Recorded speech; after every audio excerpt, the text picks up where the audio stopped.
Right. Good evening. Can I welcome everybody to this meeting of the Audit Committee? I apologise for a slightly delayed start. On my immediate left is the monitoring officer, and we have no other senior officers present this evening. We have, however,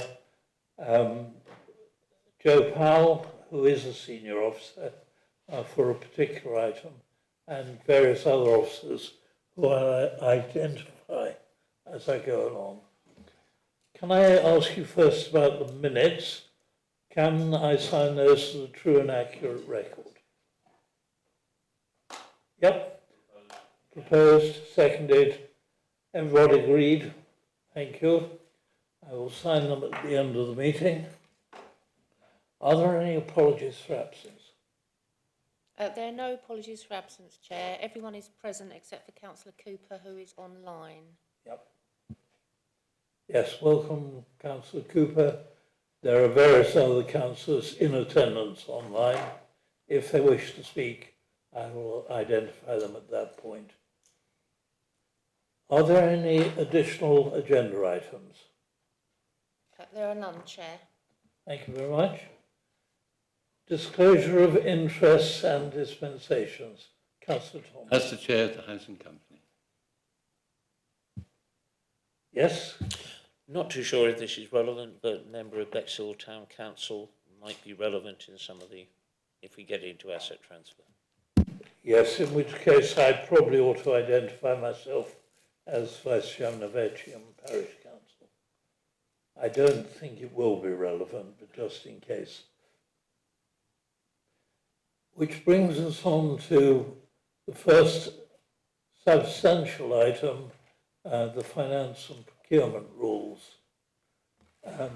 Changes to these. What are you going to, or? Chair, I think Councillor Cooper's got her hand up. Right. Thank you, Chair. Thank you, Chair. Councillor Cooper. Thank you. It was just to disclose that I'm also on the board of the housing company. Thank you. Yep. Noted. Right. This is revisions to the Constitution. Are you going to introduce this, Butter? Chair, it's going to be the Head of Finance, Chair, Charlotte and Spending. All right, yes. Thank you, Chair. Yes, this report tables two proposed changes to the Constitution. Firstly, changes to the Financial Procedure Rules, Part 4.6, specifically relating to the capital programme. As noted in the report, following some internal audit recommendations, the Section 151 has considered and recommended for adoption the changes tabled in Appendix A to this report, which is pages 7 to 9 of the pack. These changes largely focus on the values, financial values, to ensure that they're appropriate for the scale and spend of the Council's current capital programme and apply appropriate levels of control to that. And they also update role titles to ensure they're flexible and current and related to current posts within the Council.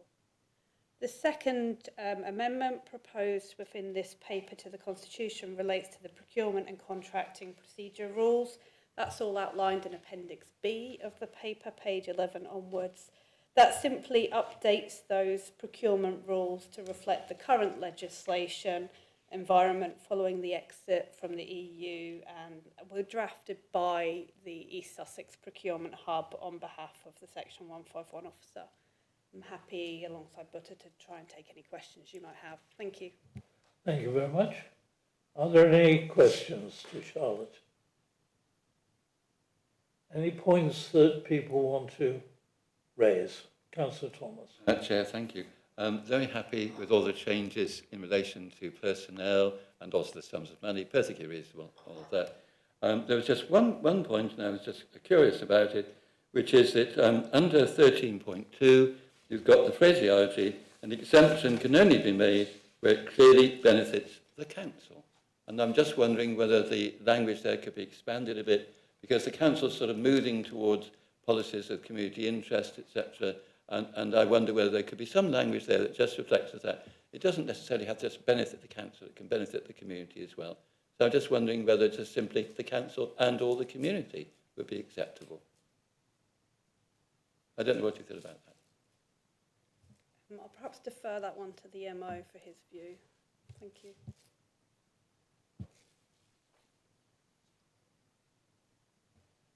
Thank you, Chair.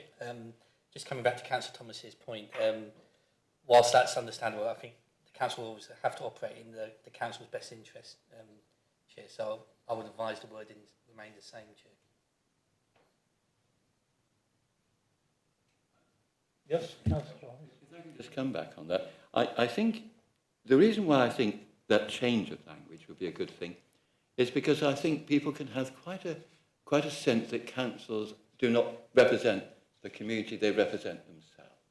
And that, I think, is a real political danger at the moment, when there is a general disillusionment with democracy and also with local democracy. And I think if there was additional language, that wouldn't, in practice, detract from the council's ability to do what it wanted to. But it would be just a little very small gesture, but just to show that we are sensitive to community organisations. I don't know, what do you think about that? The council wouldn't lose any discretion, would it, if there was that addition?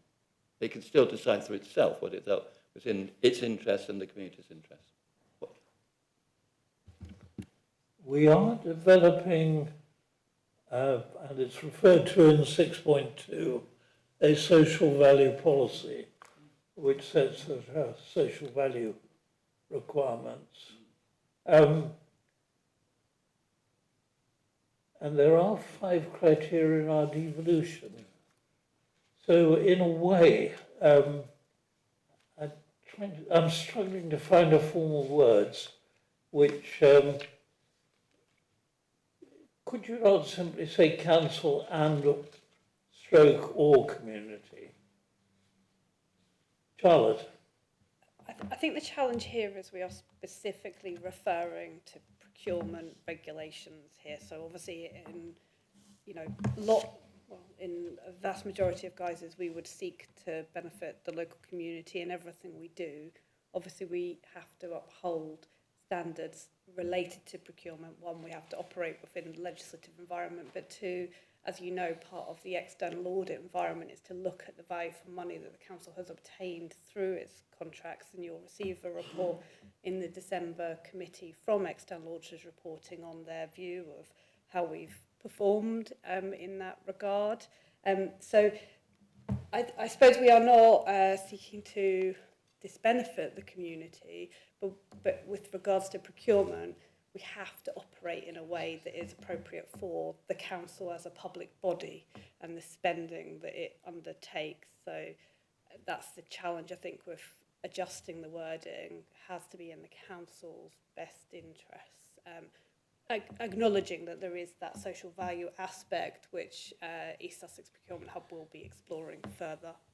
Thank you. Councillor McGurk? Thanks, Chair.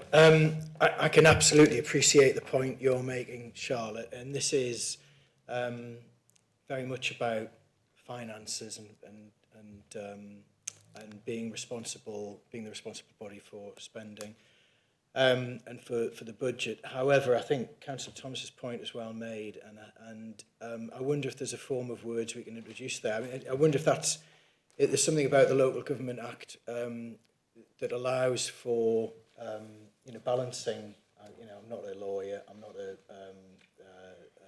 sort of expert by any stretch in that arena, but it goes beyond the purpose of the council, the narrow purpose of the council in managing budget and finances, to the wider sense of what we're here for and our purpose in supporting communities.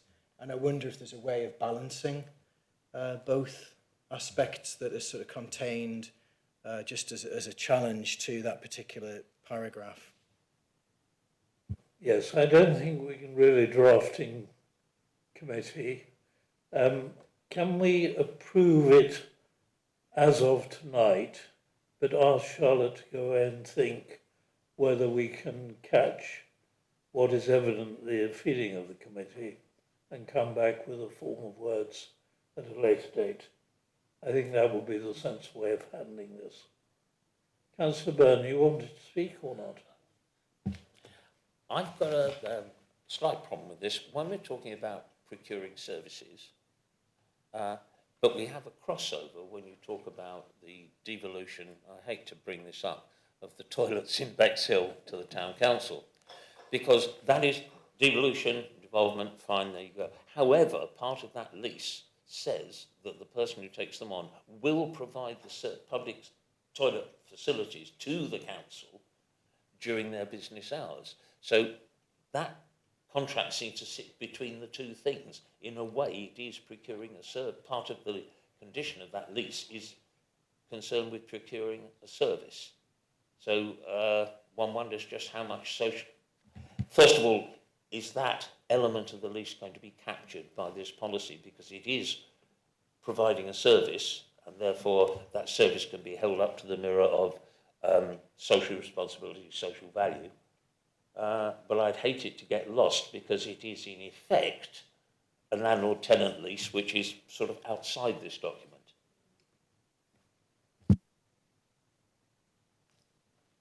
Chair, shall I come back on that point? Yes, please, would. Chair, so I do take on board what's been said, Chair, but as Charlotte pointed out, this is specific in terms of the procurement rules and how we operate in relation to that.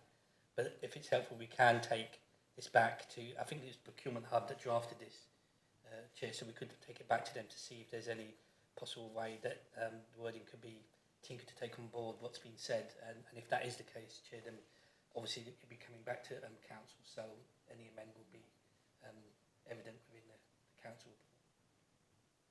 Is everybody happy with doing that?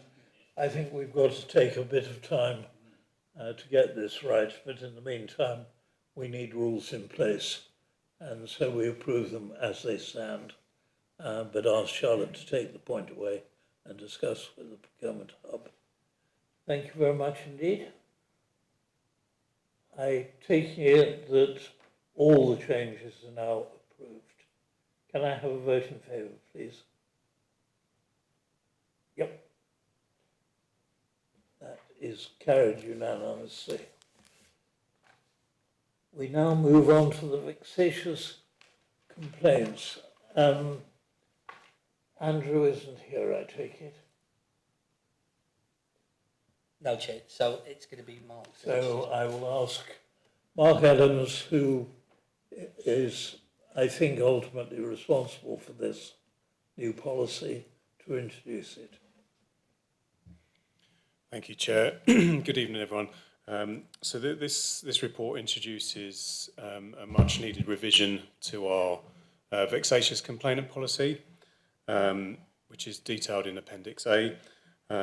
So in the report, it outlines the key objectives that the revised policy is aiming to do, along with a comparison of improvements in relation to the current policy.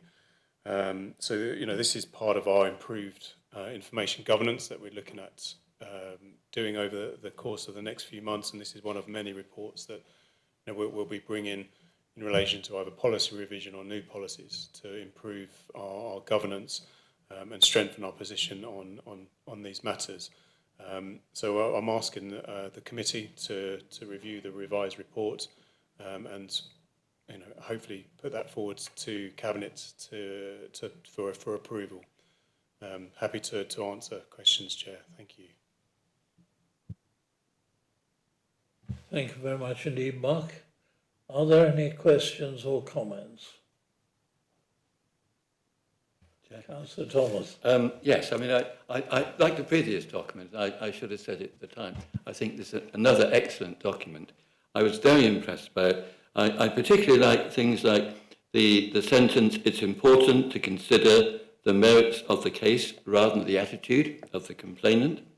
And I also like another idea, there should never be a blanket ban for an unspecified period of time. They're good. The Information Commissioner being involved, very good idea as well. And I thought the chart on page 41 was a masterpiece, very, very clear, and it does show exactly how it's intended to work. But I've got one suggestion, which is, the suggestion is, could we inform the independent person when we're deciding that a particular person is vexatious? Well, I noticed in a recent case, the consent of the independent person was given, and I think those independent people are very important from the point of view of public credibility of the decision. So I'm just wondering, is there a bit more scope there for the independent person to come in if you're designating somebody? Just a question. Thank you, Chair. I would refer that to our monitoring officer, if you don't mind, but my understanding is the local government ombudsman performs that function of independence. But Uta, if you wouldn't mind clarifying that, please. Thank you, Chair. So, yeah, Councillor Thomas, just coming back on what Mark said, that's absolutely the case. So the next protocol from any decision the council makes in relation to the vexatious policy would be the local government ombudsman. The independent person will be for a different type of complaints. That's member complaints where there's an allocated independent person that would look over complaints. In terms of the next stage for vexatious complaints and complaints that are made against the council per se, that would be going to the ombudsman to look at. Councillor McGurk. Thanks, Chair. It's as resources are dwindling, and there are fewer staff, and we've got a lot more to do.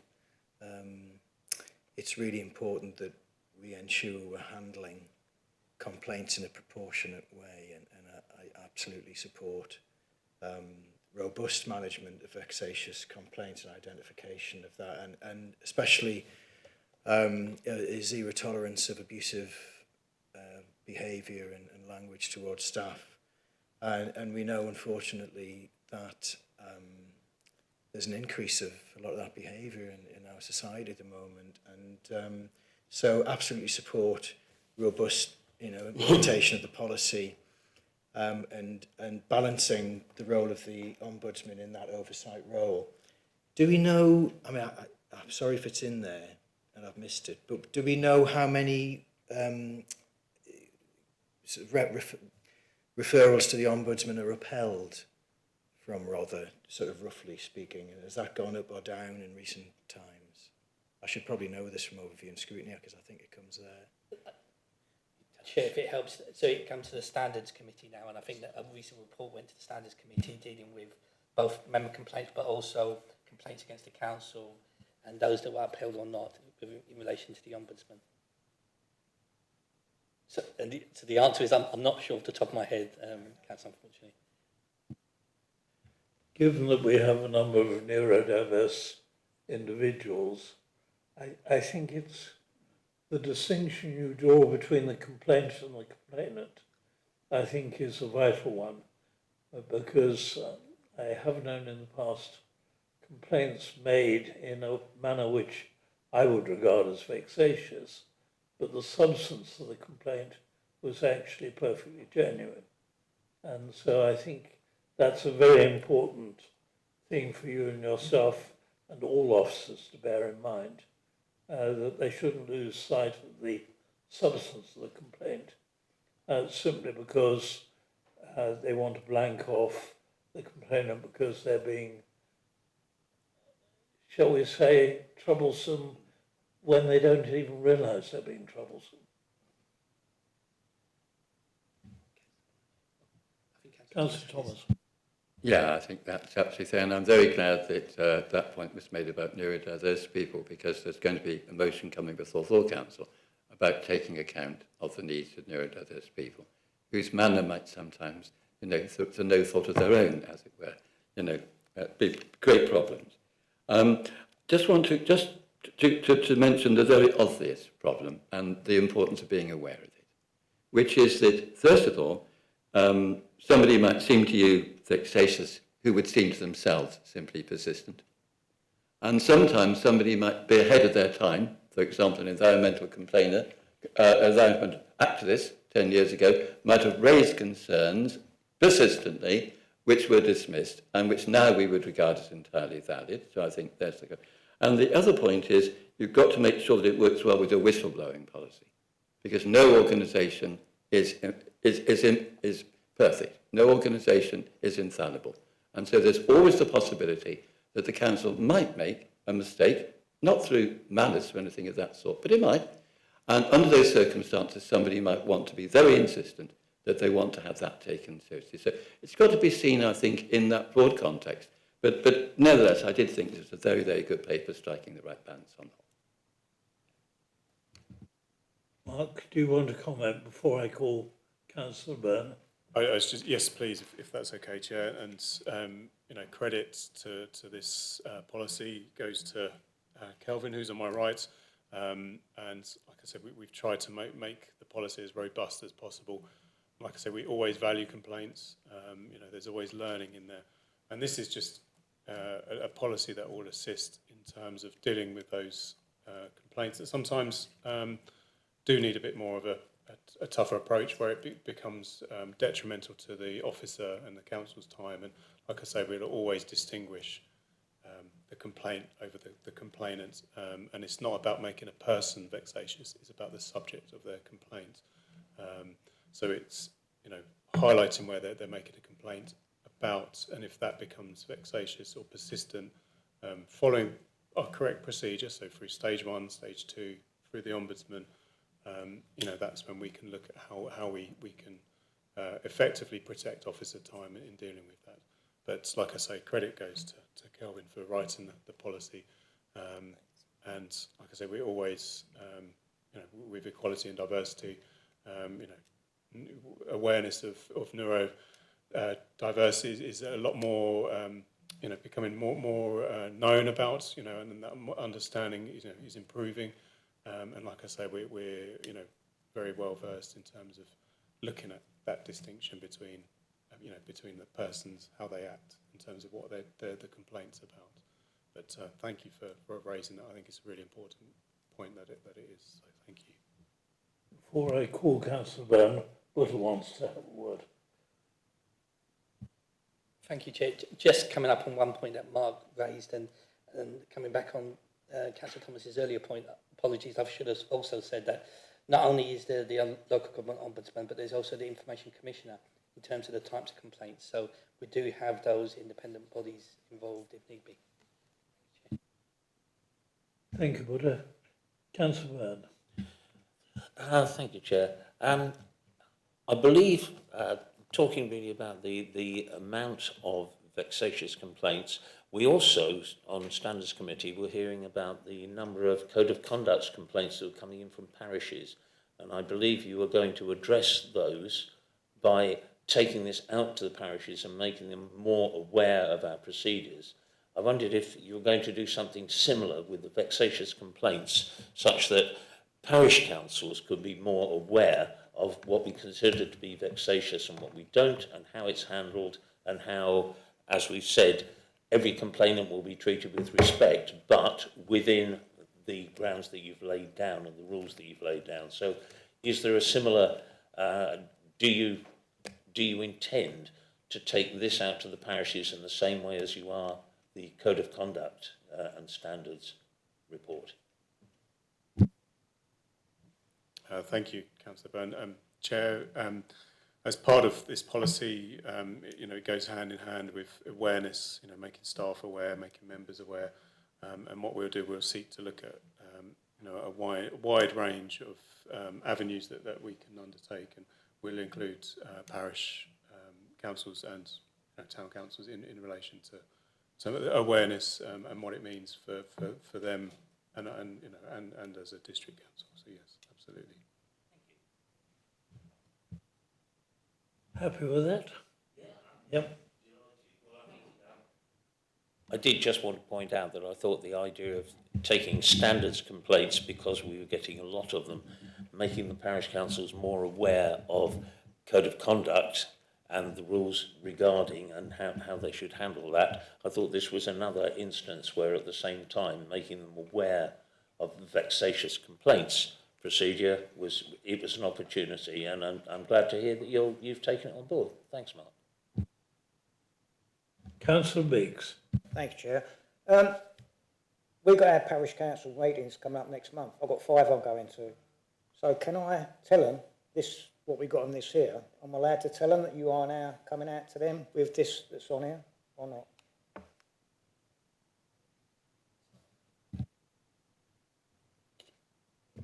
Chair, if I can just come back on that. So at this stage, it's still going through the process, Chair, so the policy per se hasn't been approved. I think perhaps once it's been approved, we can then share and communicate a bit more widely, Chair.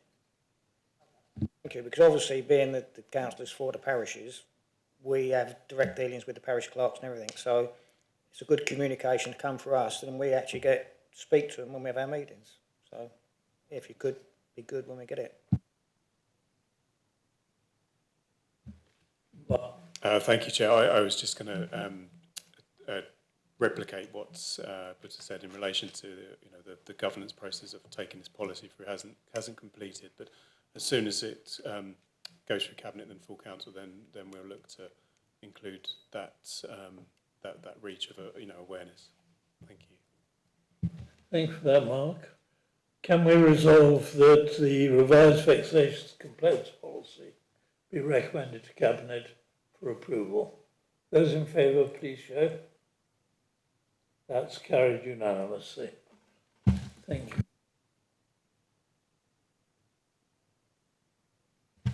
We move on to the global internal audit standards. We've been making progress with this. Gary will update us on where we are and make any comments that he wishes. Thank you, Chair. Good evening. This is another update on where we are on implementing and complying with the Global Internal Audit Standards UK Public Sector. Progress against specific points in the action plan for 2025-26 are shown in Appendix A, this is on page 53. In summary, 6 out of the 9 actions have already been completed, and the various activities that have taken place this quarter are listed in the report. Since writing the report, I've also scheduled quarterly one-to-one meetings with the committee chair to address action point 6. The report also requests that the committee formally approves the essential conditions for governing the internal audit function.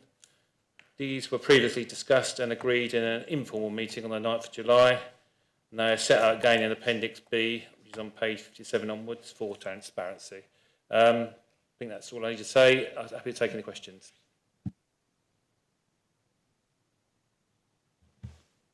Questions or comment? Councillor Thomas.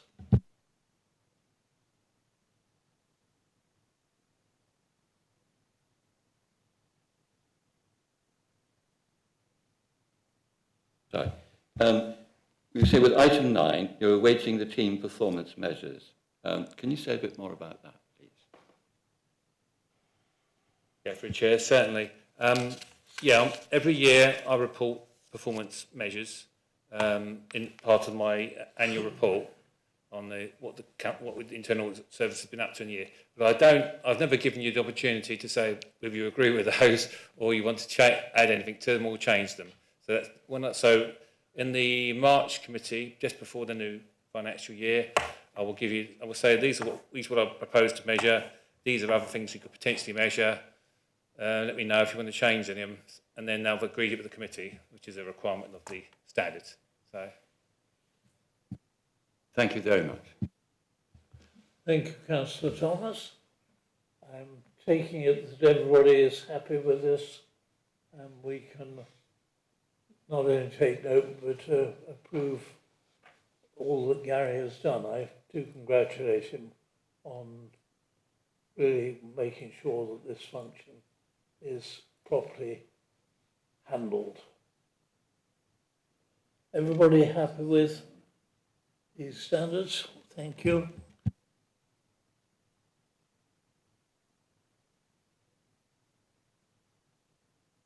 Sorry, approved as a progress report. Which brings us on to Treasury Management. So, Chair, just going back to the officer recommendations, there was 2 changes. There was the progress report and the essential conditions. I'm reminded we need to approve, if you turn back to your recommendation, the essential conditions for governing the internal audit function, which are set out in Appendix B. I'm taking it those are approved. Everybody agreed? Thank you very much. We move on now to Treasury Management Update, and in Andrew's absence, Charlotte, I'm sure you're going to take us into this. Thank you very much, Chair. Yes, so this is the Quarter 1 Treasury Management Update, focusing on data to the 30th of June. We only had small movements in our investments in quarter. They stood at the end of that quarter at 23.3 million, just up slightly from the 22.6 we had at the end of the financial year. We made a further investment in the Rother District Council Housing Company of £7.8 million in that quarter, taking us to a total of 16.9 million invested in the company.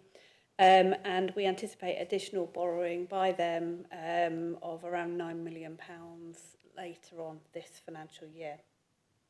That gives rise to a larger borrowing need for us as a authority in order to fund the onward borrowing to them in the latter half of this year. So we have included in the report this time some insight into PWLB rates, as that is an option for us to take debt through the PWLB.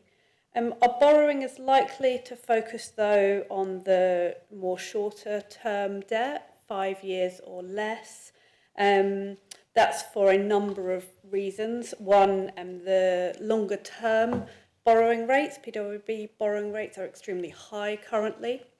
We also, in our portfolio, have quite a lot of very long-term debt, so it's good to spread your profile of debt over different terms. Of course, we have LGR on the horizon, and we don't know what the successor authority's profile of debt is likely to be or how they would like to organise that. As I said, rates is a big factor. And the other big factor for us is that we expect those funds to be returned over a relatively short period of time from the housing company, and therefore it doesn't make sense to hold very long-term debt for something, for a large proportion of that, which we expect to receive back. As you'll have noted in the report, investment interest is down in the quarter and forecast for the year. That's in part due to reducing cash balances forecast, and in part due to the loss of the Hermes investment, which we have discussed at length at committee. That in turn is having a bit of an impact on one of our prudential indicators, the net financing cost, which is running forecast at about just over 5%, up from just under 2% when we set the estimates. However, if you were to incorporate the interest receivable from the housing company, that rate comes right back down. We are taking a kind of prudent view around that at the moment, which is why I note that higher 5% rate for the committee. As I touched on just then, this is the last quarter's reporting where the Hermes Fund was still active. There's an update on that in paragraphs 23 to 25 of the report. In the end, the final loss figure was £423,558, and the funds were returned to us in August. We won't be reinvesting those funds at the moment because we're using them for our general treasury cash flow, and it's mitigating the need for us to borrow more quickly than we would have done otherwise. So yeah, that will just be swallowed up into our day-to-day treasury activity. We borrowed an additional 7.4 million in quarter compared to the start of the year, and that is very closely linked to the loan that we've made to the housing company and our general cash flow. We did operate, though, within all the agreed limits in quarter, and there's nothing to report on that front. So I'll pause there. Happy to take any questions you might have. Thank you. Yes, I rather think that we anticipated that the income would be down this year. It may be, of course, that since interest rates generally are going probably to stay higher than we anticipated at the start of the year, that we may be able to recoup some of that through what have proved very lucrative activities. I do congratulate the finance department on the way they've handled that, because we've used the markets much more actively over the last couple of years and that has benefited us greatly in terms of income. I have, it's an interesting question because the housing company clearly is in no position until Blackfriars is complete to actually pay its interest rate. So presumably, although it's part of this year's income, it will be amongst debtors and creditors rather than actual income this year. Is that correct? Yeah, so yes, the amount will remain outstanding. So they're effectively rolling up their interest. So they're accumulating interest that they owe to us. So we will show it in the revenue account. And as I note in section 5 of the report, we are forecast to receive a very substantial sum. We won't physically receive that cash this year, though. We won't receive any of that cash until next financial year. Based on the current forecast. So, yeah, that it will be a debtor effectively at the end of the year.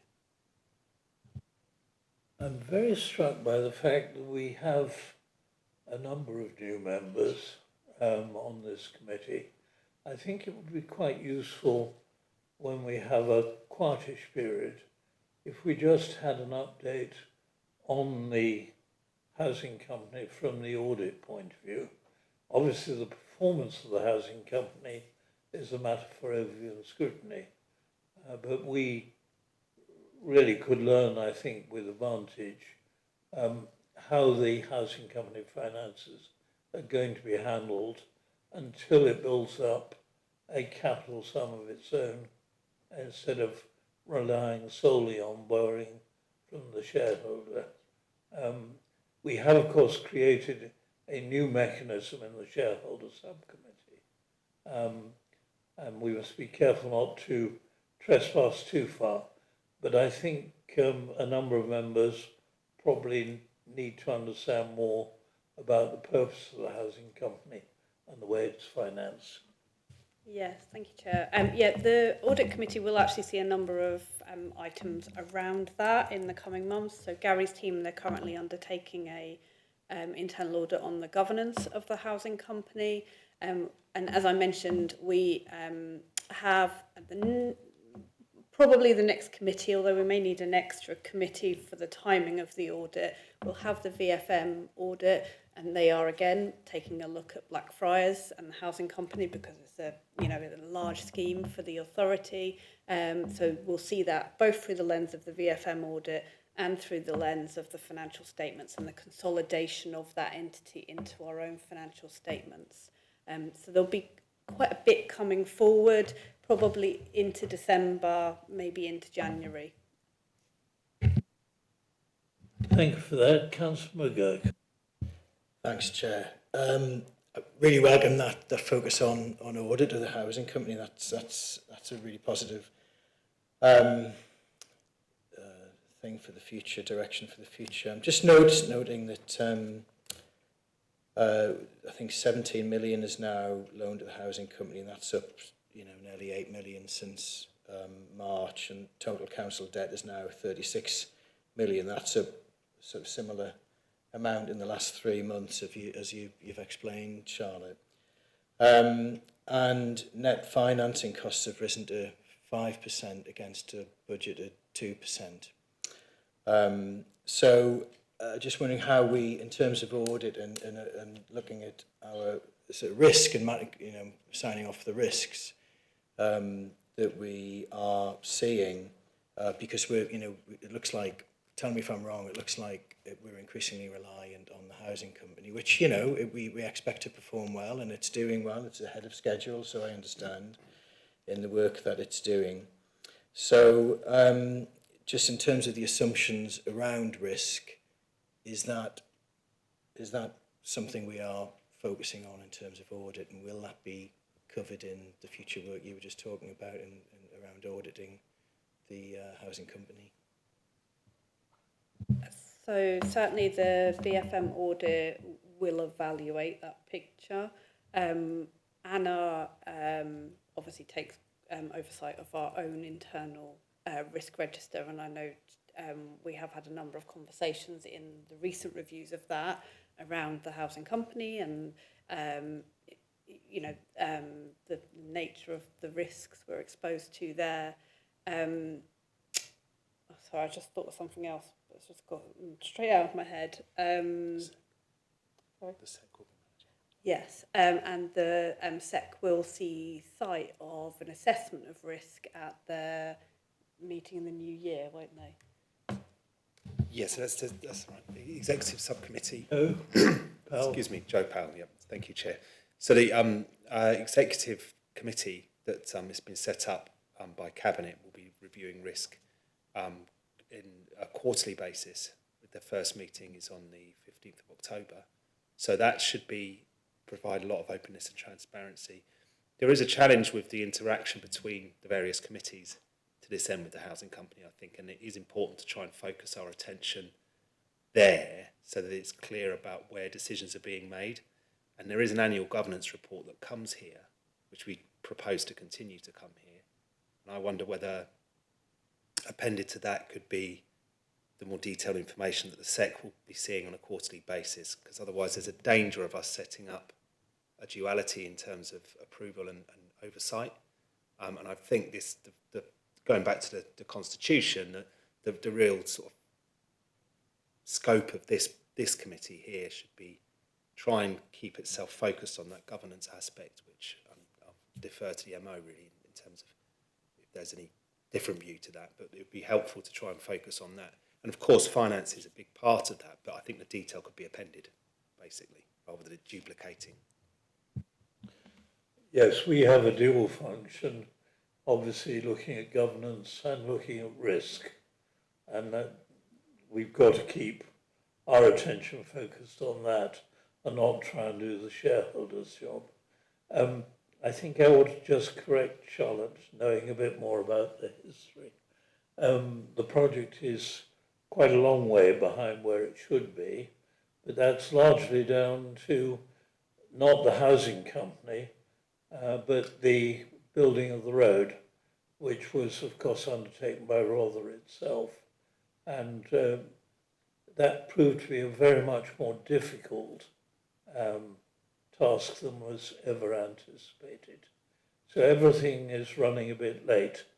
But all the indications from the housing company are that the project in its current guise should actually both supply a considerable number of affordable houses and will make a profit.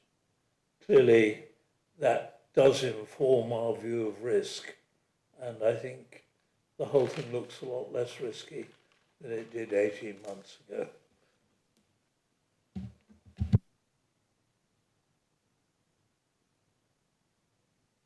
Councillor Beeks. Thank you, Chair. I can't see anything about paragraph 25 regarding Hermes. It says that obviously we must have invested 3 million originally, is that correct? And now we've lost 423,000. That's coming out the reserves? Is that the general reserves? Yes. What would that leave the reserve fund standing at? Sorry, I missed it. What would that leave the reserve fund standing at? We had £5 million in the general reserve at the beginning of this year. The budget, I'm just going a bit further because there's more to where we are with reserves. The budget was set this year with an anticipation that we'd draw 694 from it in order to balance the budget. We're forecasting overspend of 250,000 this year, so that takes pretty much £1 million out of reserves, so we're down to 4. This would take a further 400,000, and we have got a potential pressure related to two capital schemes which have changed direction. But if we exclude those for the time being, then yeah, we're down to around 3.5 before we take those into consideration. So by putting this 423, bringing up to 3, that's offset against the borrowing, I take it. Is that correct? Yeah, so that money that comes in doesn't add to our reserves. That's cash, effectively, which differs to reserves in how we account for things. So, yeah, the 423 will come from reserves. It will deplete our reserves. The 2.5 million that we received back is simply cash that's come back into the organisation that we use for treasury purposes. It doesn't enhance our reserves in any way. Quick question, right? So how long's a piece of string? Are their reserves going to be enough for the next 2 years? I mean, that is a difficult question. I would say we are now in a position where we need to extremely carefully manage all spend, and all heads of service are aware of that. We've communicated that consistently. The latest reporting to Overview and Scrutiny and Cabinet also reiterates that very fine balance with reserves. I'm just starting some work now on an updated medium-term financial plan. I'll have a better picture then, and an even better picture once we've got the local government finance settlement in December. We are reaching a kind of critical point. There's no kind of dressing it up. It will depend on where our settlement lands, how far we can stretch things out. There is a paper coming to Overview and Scrutiny in October with the outcome of the budget challenge session. And again, I will be articulating in that paper that what we have on the table at the moment won't be enough, and we'll need to continue to look over the coming months in order to set a balanced budget for the council tax in February. So yeah, I mean, we can't continue to reach into reserves to balance the budget because we don't have sufficient reserves to do so. Thank you. Yes, my understanding, Charlotte, was that we were using the Hermes money to help finance the capital programme, because obviously if you had to borrow for that, that would be quite a high borrowing cost, even short term. So using it to finance the capital programme is actually saving us some money, which is useful. Is that correct? Yes.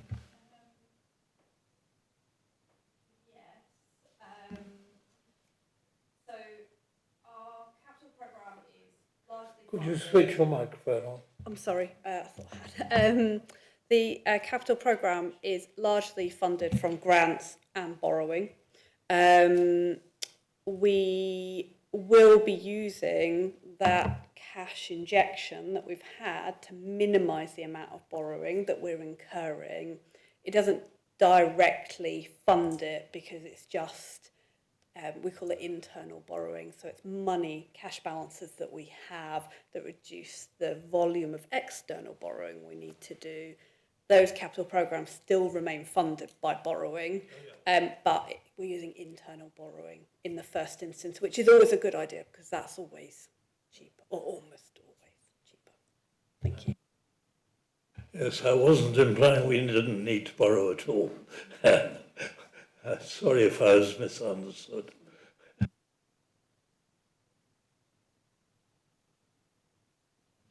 If there are no further questions or comments, we simply note this report, I think. I don't think that requires a vote. Everybody is happy to take note. We now move on to the internal audit report. Gary Angel will introduce this. Thanks, Chair.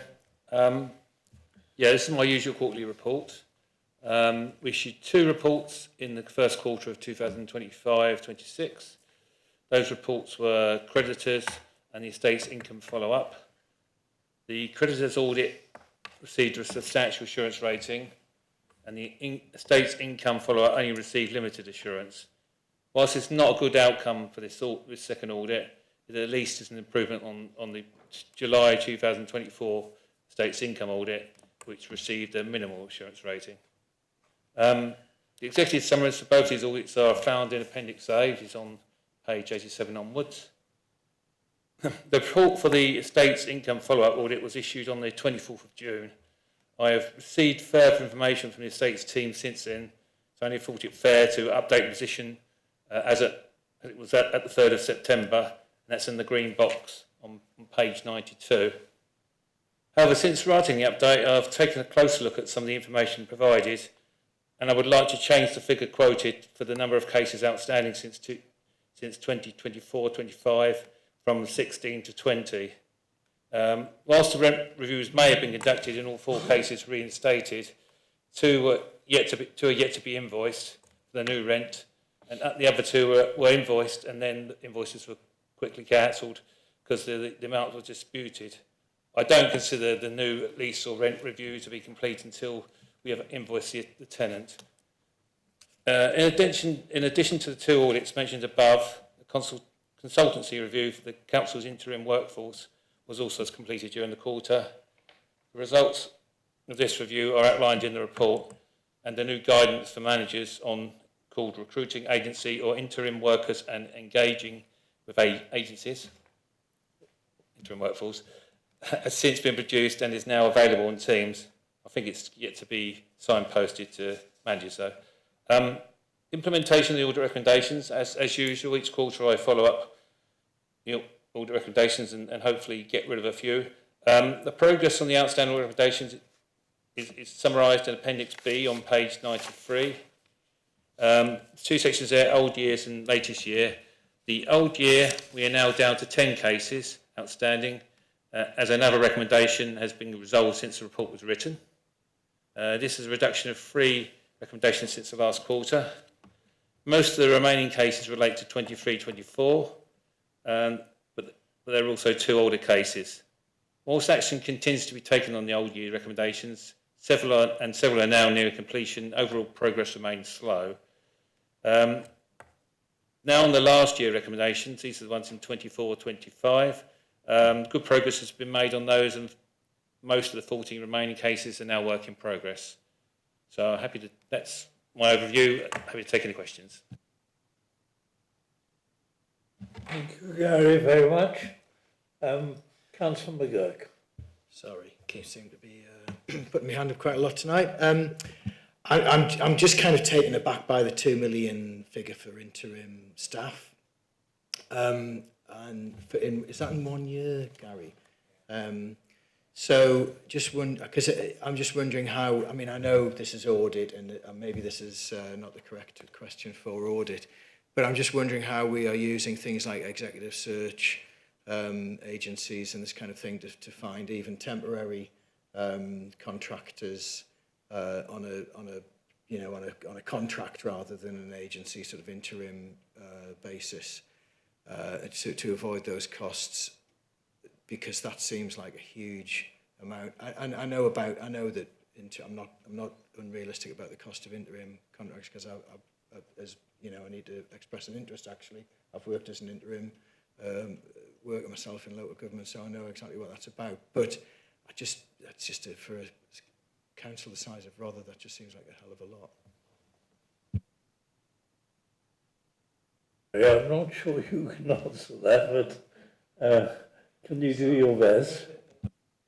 Chair, well, yeah, all I can do is agree. It is a lot of money, and that's why senior manager is looking to try and reduce it. But I think the trouble is we've got lots of vacant posts that are being backfilled by them, and we've got a couple of sections that are largely staffed by interims, and of course you might employ for 6 months at a time, but when the 6 months comes up, we still need someone to do the job. So unfortunately, some are a little bit open-ended, but there have been some moves to reduce some interims last year, and hopefully this year's figure will be less than that. But Joe, I think you might want to comment on this. Thank you, Chair. Only if it's helpful, just to sort of explain that while it's a small council, that the capital programme is quite large, that it's engaged upon, and some of those skills we struggle to recruit to locally, particularly development surveyors, and those cost a lot in the marketplace. So we have tried and failed to recruit permanently to a lot of those development surveying roles. So that does account for some of it. Similarly with the more general surveyors for our estate, which you can see elsewhere in the audit is really struggling, as it's a challenging skills set to purchase in the market. So yeah, Gary's right. Efforts are being made to reduce it, but I think in the context of our revenue budget, yeah, it is striking. But just to bear in mind that some of those costs are against a capital programme which is fairly healthy. Yeah.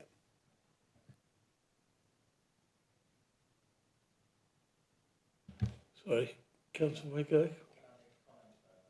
Can you put your microphone on? Yeah, Chair, I was just asking if I could come back on that, because yeah, I totally, you know, if those posts are bringing us revenue in, then maybe there's a way of demonstrating that, you know, cost benefit or invest to save posts. It'd be interesting to see some of the detail around that, Joe, and I totally understand how, you know, if it's a statutory function or it's against the capital programme, we're using those posts to bring in revenue and meet our responsibilities. It's not clear cut, or maybe it is clear cut, but it would be interesting to see some of that benefit.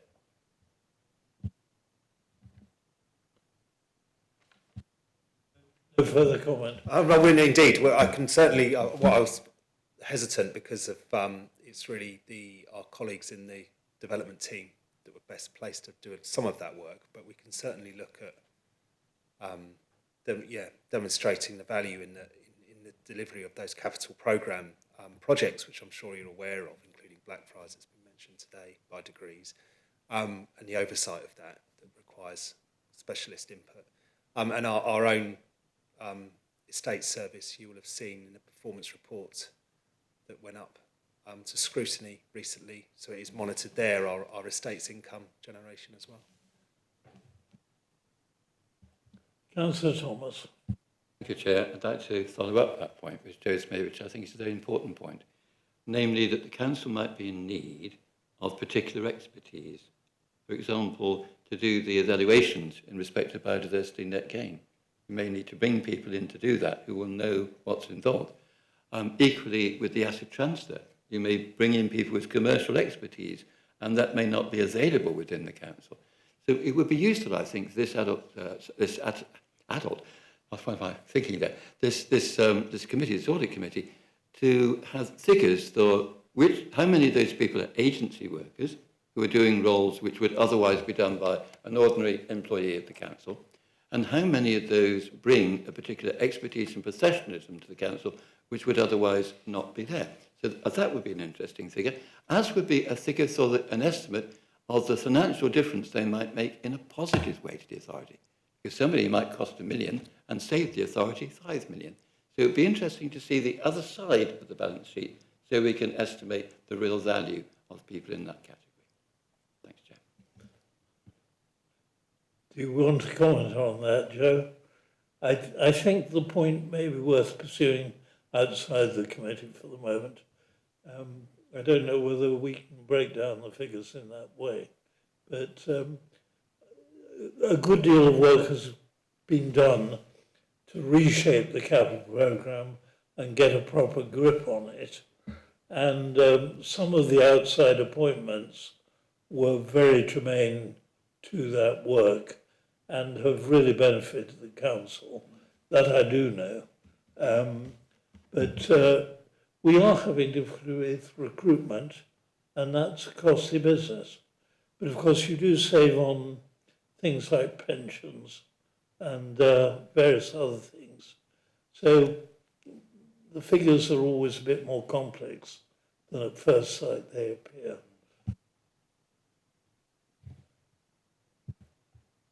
If I could ask about the first one, and I'm not sure, Joe, whether one can rely simply on you to answer this.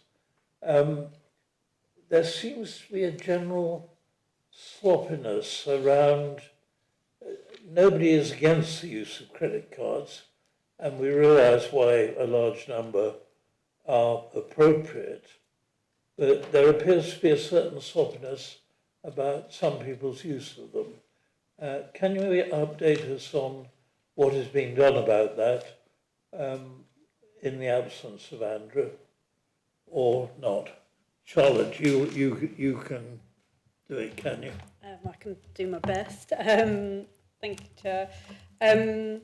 So we are in the progress of implementing a credit card hub, which will give us a lot more live data. It will also give us the ability to suspend someone's card if we choose to do so. We can do that in the same way as you probably can on your own banking app, where you literally just hit a button and then you can reactivate it if need be. We have communicated with those credit card holders where they have failed to provide the evidence in a timely fashion. That has been followed up. We haven't yet had to suspend a card, but we have made it very clear that we would suspend a card if that information wasn't forthcoming in a timely fashion. And it was forthcoming in a timely fashion. We do have data around what's being spent, although Audit's view is that the sheer number of cards in circulation 19 is large. That's not my view, having worked in a number of authorities and other organisations. It's important to have enough cards so that officers do not share cards. That, from a kind of fraud and control perspective, is a lot more damaging than having a few more cards in circulation. And the cards are very much focused within the teams that have the requirements. So there's a lot of teams in the council that don't have a credit card at all. There's quite a few cards in housing, for instance, but that's the nature of the work that they're undertaking, where they need to make emergency purchases for individuals in need. And therefore, operationally, they do need that flexibility where they have a number of cards. But as I say, there are a lot of teams without a credit card. So, yeah, it is an area we are aware of. We are working on it. I really do feel the hub will provide us with a lot of extra oversight and functionality. That is nearly ready for rollout. So we really are quite close to that now. Thank you. Yes, perhaps you could update us at some stage, probably around about the spring, I would have thought, on where you've got to on that one. Are there any other questions on that first study? Councillor? There is one more, and that's on page 89, where you can see that the rent licence income and rechargeable costs is showing. You've gone on to the second one. Oh, second. Okay. Well, when we get to it, I just want to make sure. Okay. Yeah. No other points on the first one. No, in which case. Jumping the gun there. Obviously, you're very aware that the rent licence income and the rechargeable costs is showing red. Now, I mean, presumably that's something about the way in which the organisation is working as an organisation. Do we have any idea of the actual financial implications of that? Is a substantial sum of money not forthcoming because of this? And can we say a bit more about what the managerial programme is to address that problem, please?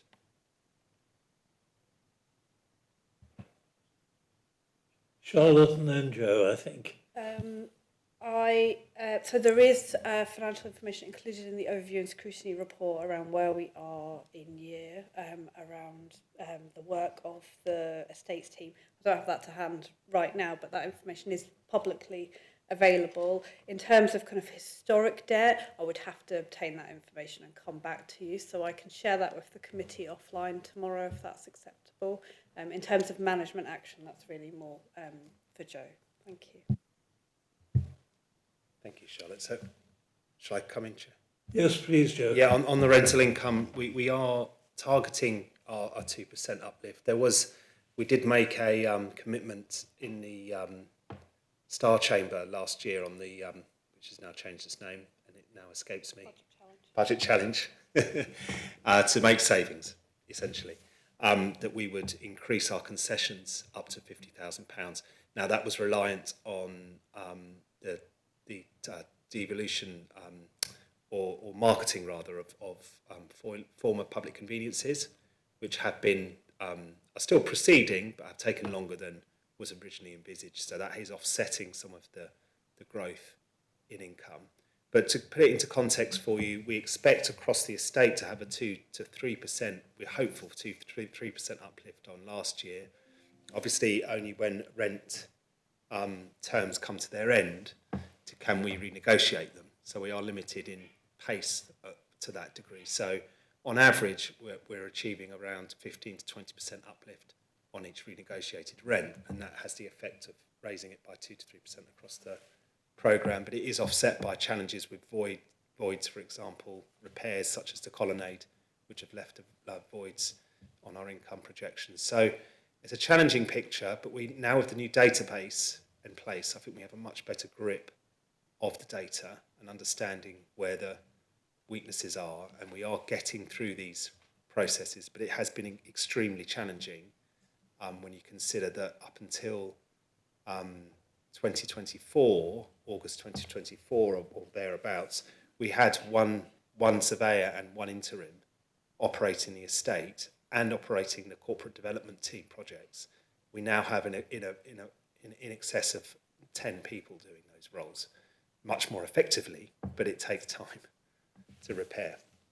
If I can just comment on that, I think that's an incredibly positive report. The historic problems, they're not your responsibility or Charlotte's responsibility, but it's very clear that there's a real attempt to get a grip on the problem. I think that's very impressive. Thanks.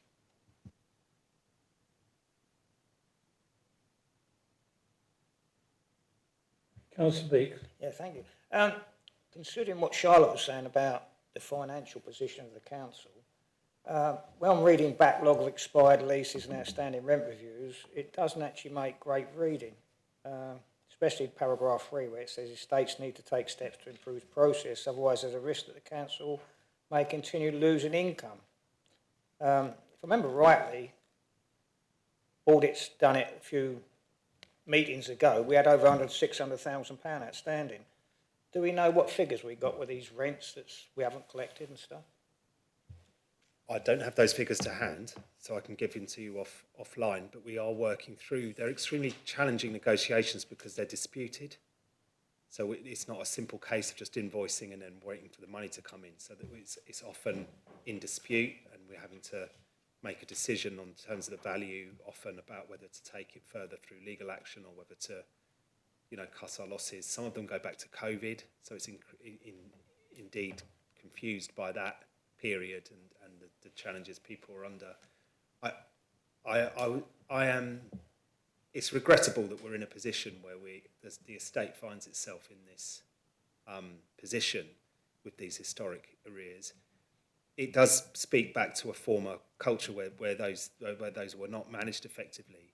But just to put it into perspective, which I've tried to do in my testimony in the report towards the end, that this is one work stream that we have in the estate service. There's also the condition of the properties that we're managing. There's also a desire to see a disposal plan put together to make our estate more efficient. You'll have seen as well there's a devolution agenda that's been drawn up in the middle of this as well. So that quality and standards piece is particularly demanding of our attention as well as this. So we're trying to do these things in parallel. I feel that having gone from a position of having no database, and this was all just stuff on spreadsheets, we've reassessed the whole estate. We have a good idea of the condition of the estate. We have a good idea of what land assets we own and the value of those and the potential for investment on those. We have a much better handle on our rent reviews that are happening now, the live ones. We are struggling a little with these historic negotiations, and Gary is supporting us with trying to resolve them. I mean, I hope Gary would, although the pace of it is still what it is, we are, I think Gary in the report shows that he has seen evidence of us trying to resolve them. I have asked for the team to put one of our surveyors dedicated to these historic debts now to try and resolve them. But I can't give you much more assurance than that, but it is a priority amongst others at the moment. Just lastly, the COVID debts that you want to write, these states want to write off, do we know how much that is? We do, but again, I don't have those numbers to hand. I have a whole schedule in front of me, but unfortunately it's not formatted in a way where I can extract the pieces of information that you're after, so we'll get it to you tomorrow once I've had a chance to extract it.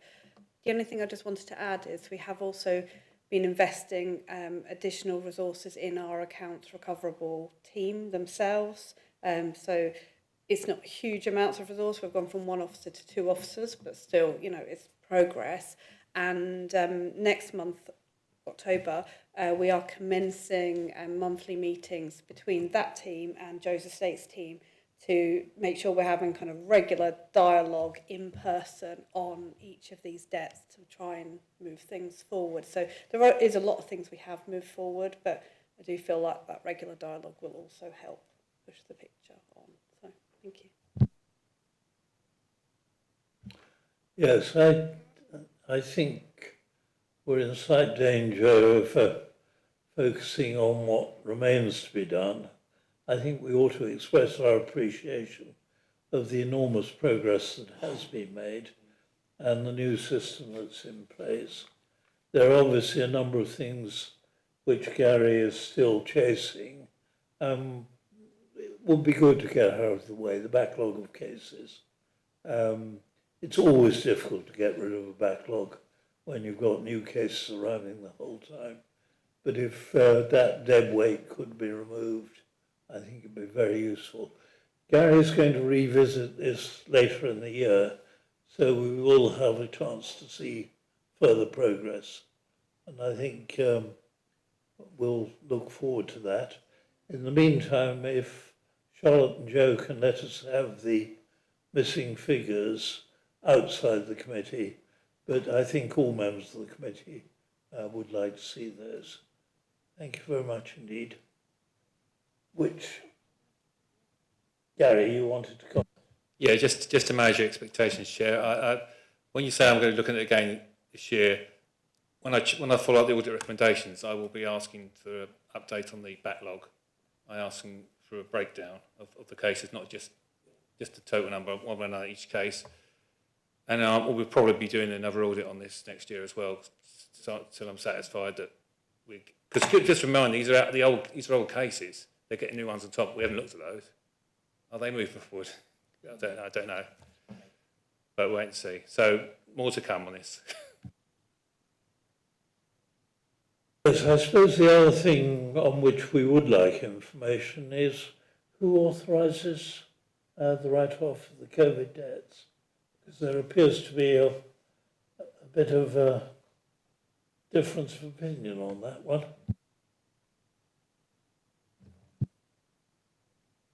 There's a delegation in place. Struggling to think off the top of my head. Yeah, there's a delegation in place for the 151. I think the limit might be 10,000, but again, I'll just clarify it in the morning and put that in the same email. Thank you very much indeed, Charlotte. Chair, can I just add that, of course, obviously to write something off, you need to be satisfied we tried to collect and failed. I'm not sure we have in all cases, so obviously Charlotte will consider that when she gets it, when she's asked to write off something.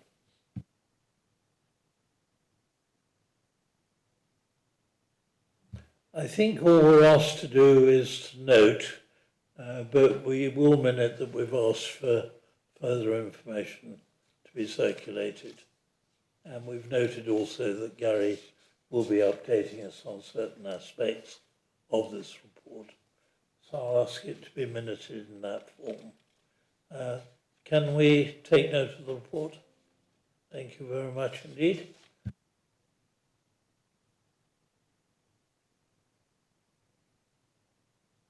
That brings us to the final item, which is the work programme. At the pre-meeting, we did suggest that we begin to look further forward into 2026. But for the moment, this is the immediate work programme. Are there any questions or comments? Or do we simply take note?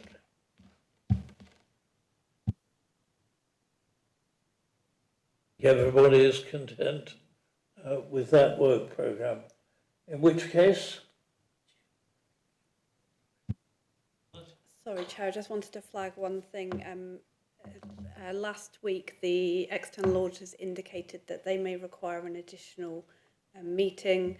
I'm just waiting for them to confirm exactly the timing of that meeting because they may not be ready for the December paper deadlines.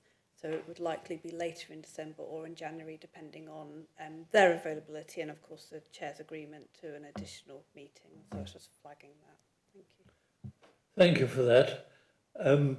I attended a meeting of audit chairs, and it was suggested that it was good practice that the chairman of audit met in private with the external auditors at least once a year.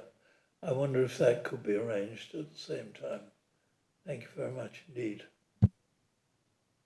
In which case, I think we're at the close of the meeting.